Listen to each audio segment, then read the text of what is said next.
اليوم خصوصا قضية الجهد الهندسي، والناس استبشرت خير بالجهد الهندسي، وخصوصا بالمناطق المحرومة، المناطق الفقيرة، لأن الناس بالنسبة لدوائر الدولة ملتزمة بلوائح بأن ضمن طابو لازم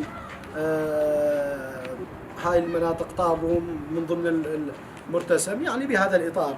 فبقت هذه المناطق الزراعية أملت خير، اجى قرار الجهد الهندسي. كانت هذه القضية صراحة فرحت الناس، فرحت العوائل، والعالم انتظرت نتائج تكون قوية.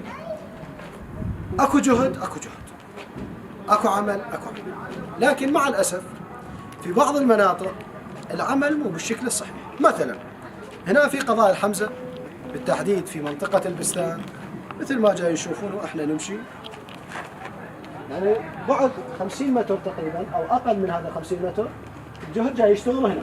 هذه منطقة واحدة، حي واحد، 50 متر جاي يشتغل بهاي المنطقة.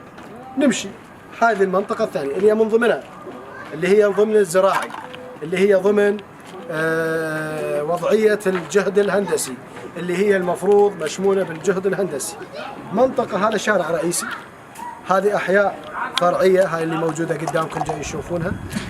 اليوم هذه المنطقة اللي كانت تتأمل أن كل مناطقها، كل أفرعها، كل شوارعها تكمل، يجي يتفاجأ أن الجهد أو اللي عاملين بالجهد موجودين يقول له والله أنت ما مشمول، أو أنت ملحق، على مصطلح الملحق. السؤال اللي ينسأل هنا، أكو شيء بالقانون اسمه ملحق مثلا؟ زين، المنطقة اللي رفعت شارع وشارع، لو رفعت كلها من اجت المخططات، من اجى المرتسم، اجى على اساس المنطقة كاملة، لو اجى على اساس حي او شارع وشارع، دربونا ودربونا. فاليوم هذه الصورة